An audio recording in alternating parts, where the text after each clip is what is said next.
First of all, we're going to trade in evening arrives at the changing room at the Dead Sea in Jordan. We're going to trade that in for Stewart arrives at the changing room of the Sento on Wakamiyadori in September of 1984. The Jordan story isn't ripe yet, I realized when I started working on it. Well, anyway, you don't care about that, and neither do I. How did I end up at that other changing room? That's the story. I heard a voice. I was on, not Wakamiyadori, I was on Himadegawa, you know it. I was walking north of the Gosho, and a voice that shouldn't have been speaking English came in to tune subjectively and said, "Go to the TIC." I said, "I'm not a tourist, I'm going to live here. I don't want to go to the Tourist Information Center." I had just had a close encounter with a disastrous plastic white is the color of our carpets. You know that movie, The Producers? I had just had an encounter with a plastic white 80,000 yen apartment that was not why I came to Japan. It was like, this can't be possible in Kyoto. This is not possible. This tube of toothpaste I'm supposed to live in. For 80,000. Oh, God. So I was walking shell-shocked down Himadegawa with the Gosho on my right when this grandpa's voice, he never spoke English. But then the dreams that brought me to Japan, they spoke Japanese. None of it makes any sense when you add it up. I understood them. I had never studied it.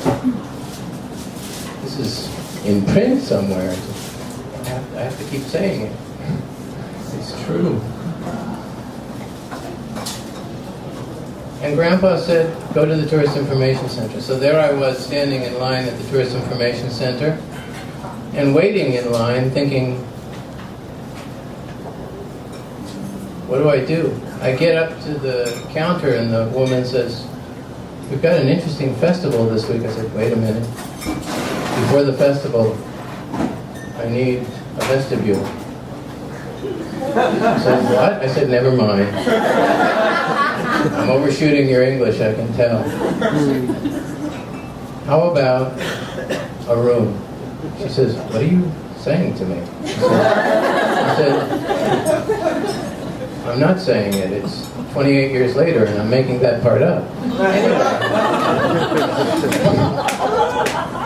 Anyway, she was offended anyway, because she said, "I don't like the way you're looking at me, and we stopped giving people advice about places to rent a long time ago." I said, "Thank you, Grandpa, for wasting my time." And I said, "Thank you, and I'll be back for the festival some other time." And I went out on the street. I said, "Thank you, Grandpa. Thank you very much. I don't know where to go. I've been to the bread store where they read poetry, and that bulletin board didn't help me. But I met. Where are you?"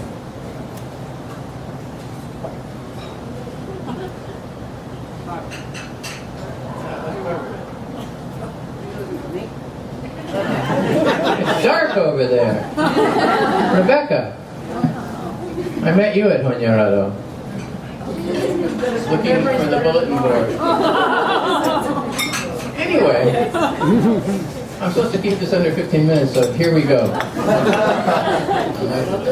What time did I start? Charles, have me an extra minute for this. Ladies and gentlemen, there's something new here. Hey, yes. There are 5 beautiful paintings painted by, guess who? I'm an art connoisseur, and I'm telling you that garlic is otherworldly. You can see through the clothes on the left. That's fantastic, Charles. You're a great painter, and you started so late, and you've got so far to go, but you're already halfway there. Who paints their first work and puts it up, and nobody goes, "What's that crap?" It's great. It's really beautiful.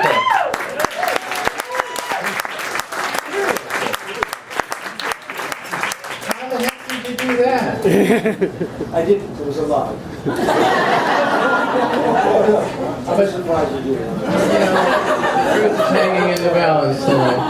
Anyway. Thank you very much. Anything goes. You got your minute. Oh, no. Yes. After that, you got 2 minutes. Yeah, boy. Well, there's plenty to come. So, anyway, I haven't even gotten out of the line hardly yet. So, I'm on the street with Grandpa. He's a young man, by the way. That's a whole other story. Anyway, he says TIC. I say, what the? I just did that. He said, Tourist Information Center. I said, oh, man. Well, third time's a charm. Let's do the second. Can't get to the third otherwise. So I get in line again and I wait. I get to the front of the line at last. And the woman says, well, we do have this old clear book with information, and there is this Hashimoto-san. Bing. I get the number. It's an apartment on Wakamiyadori behind Higashi Honganji Temple. I'm sold. I want it. I want it. 6-mat room, little bit of space for a cooker. I don't know who's going to do the cooking, but anyway, there's space. And an aside. About what this whole story is an aside. That story's up. Aside from that. Anyway, so about 4 days after I moved in, which we're going back to, I see this red television on the street, and I take it in, under my aegis. And 2 weeks later, it almost sets fire to my place. But that wasn't half as embarrassing as I saw these lovely-looking donburi bowls one night sitting out in front of a house, and I said, people throw away the darndest things. And I took them home, and I used them for a while. I had cornflakes in them. Every morning. And Chinese stir fry every evening. Didn't bother washing them very often. Stir fry doesn't really care about cornflakes and vice versa. Anyway, my friend Paul, who you're going to hear about, out of order, his story's out of order, he came over with Mariko, his girlfriend, one night. They hadn't met yet. And brought to you by Bertolt Brecht. Anyway, Brecht girl. So she comes over and she says, I'll wash the dishes after the Chinese stir fry. She's washing the dishes and she says, oh my God. I said, did you break one? She said, no, Paul does that, so he doesn't have to wash the dishes. What happened? She said, these are demi. I said, what do you mean? She said, these dishes belong to a delivery restaurant down the street. Someone put them out to be picked up after they took delivery. They serve food in ceramic dishes like that? Where's that place? I want the phone number. She says, you got to get a phone first. You need a license. It's very expensive. She lent me the money. God, things used to be different in this town. Anyway, it's a big crowd. I got to keep sweeping my eyes around. I feel like Stevie Wonder. Not much ebony here. Wish there was more. Well, I got the elephant. Anyway, we better hurry because Charles is thinking that his open mic session isn't going to happen. Okay, so I'm told by Hashimoto-san, the landlord, you'll know me in front of Higashi Honganji. You'll see my thumb. I said, what? You'll see it. And boy, did I see it. If his whole hand was as big as the thumb was, compared to a normal thumb, it would have been the size of a 10-year-old boy's left field mitt, baseball glove. I mean, his hand was big. He was a sushi chef, sushi man.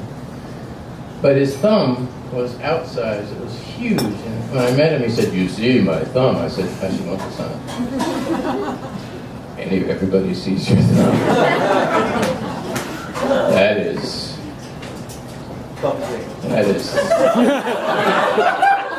Thumping? Thumping, really thumping. Thank you, sir. I forgot that, Charles. By the way, too many commas. That was the Kama Sutra you were doing, though.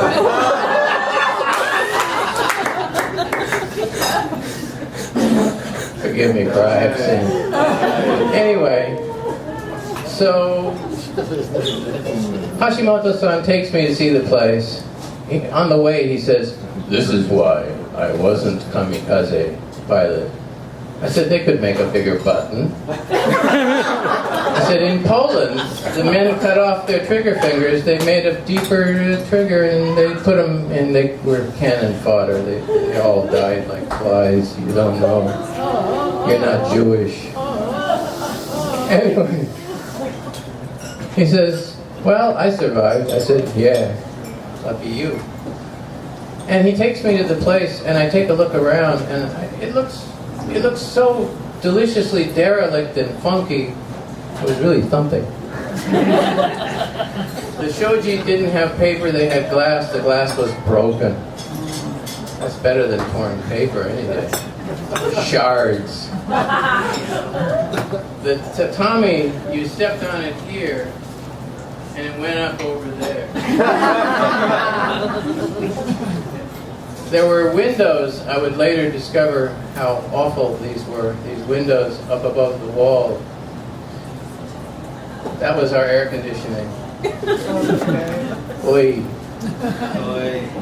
And then I looked around, I saw a couple doors, I figured everything's okay, there's a cooker. He says the electrical and the gas is included. I said, "How much?" 40,000. In those days, $160. Deal. Before he left on that motorbike, he said, "You have many good days in Kyoto." Yeah, many. They've all been good, you know, one way or another. They've all been good. Anyway, so it's 38 degrees, it's September. I close the door, I take a look at my place, I look around, and I say, "Need a shower."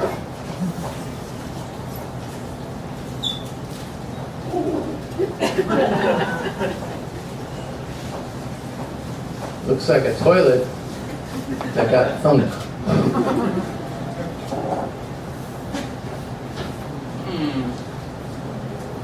Turn this way. There's a kind of low swinging door, Oshiide. I met my roommate. His name was Donnie. You know the little ones? Yeah. Anyway, there he was, crawling on some old futons. Actually, the room had lots of things. Mirrors, glasses, lots of things. And there were 2 rooms available, and I went to the other empty one. It was a ramshackle apartment building. Half Gaijin and half Japanese. Perfect for a beginner. And I went to the other room, scarfed up all the best stuff, took all the junk and left it in that room. I moved in, but the problem was, that door didn't work as a shower, that door didn't work as a shower. Ah, this door. And I stepped out of my apartment. I heard splashing though, I heard splashing. And I said, "Oh, a shared shower. I'm in a foreign country, that's fine." So I followed the sound, but the sound took me...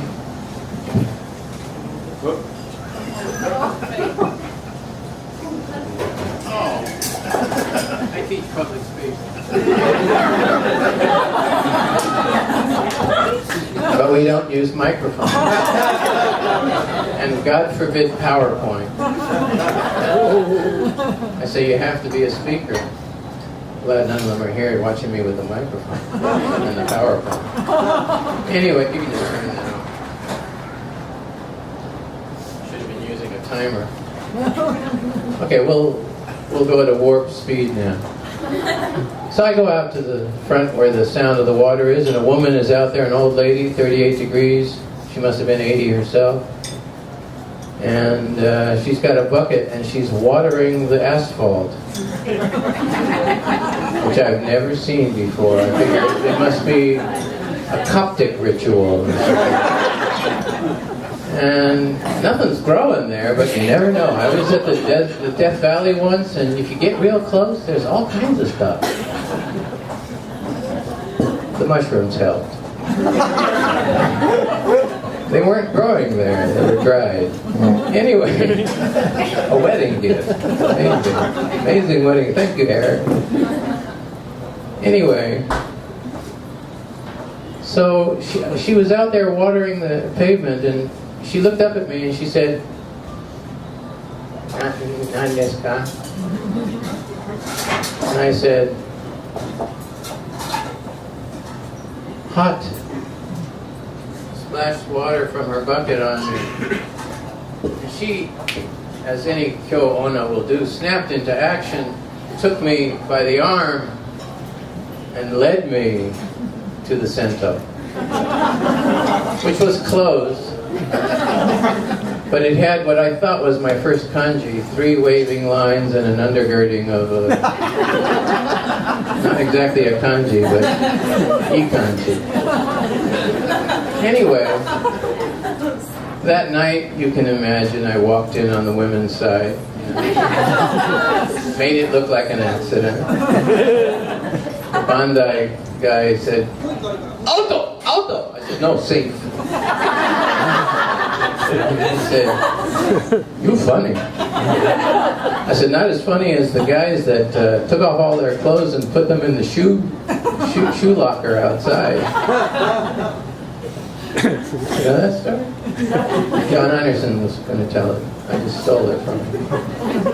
Anyway, so I knew enough to take my clothes off in the locker room. See, we're in the locker room, which is not in the one from 2 weeks ago. I knew enough to take off my clothes. I knew enough to get into the steamy room and wash off before I went in. But there was a Christmas tree bath. There was a bath that had blinking colored lights under the bubbling jacuzzi surface. I swear, as God is my witness,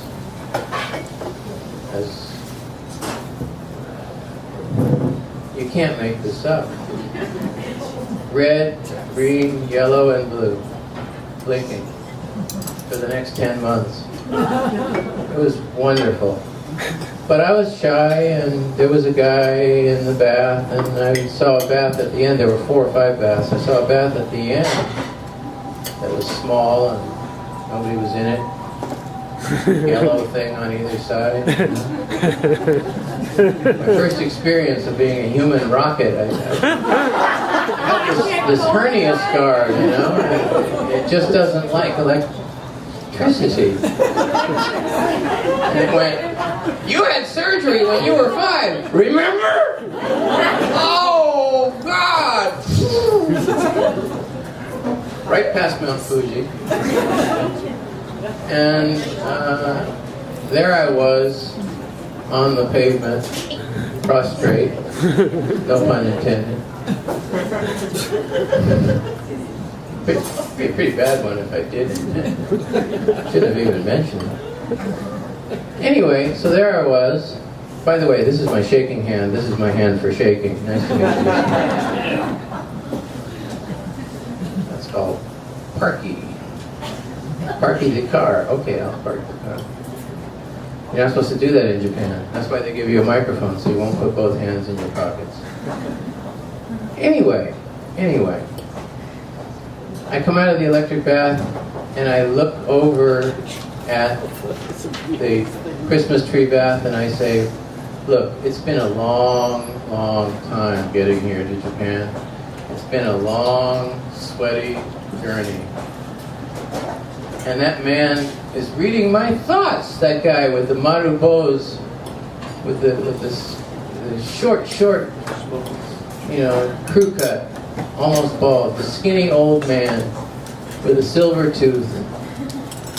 And that silver tooth is reflecting blue, yellow, red, green. It's Christmas in that guy's mouth. He's welcoming me. Yuletide beckons. So I climb in to the jacuzzi bath and I settle in, and I want you to know I support gay rights and I believe in equal marriage. Before I tell you that I fell in love at that moment with a man I found out was a priest at Higashimonganji. I fell in love with him the moment he looked at me and said to me, as if he expected me to know Japanese, which in my dreams I did, but in my waking hours, well, as Gail Godwin says, you get it. He spoke to me as if I should understand, and he said, "Ina." Oh, you I said, what the? But I like this treatment. Ina! Irisho! Atsuyo!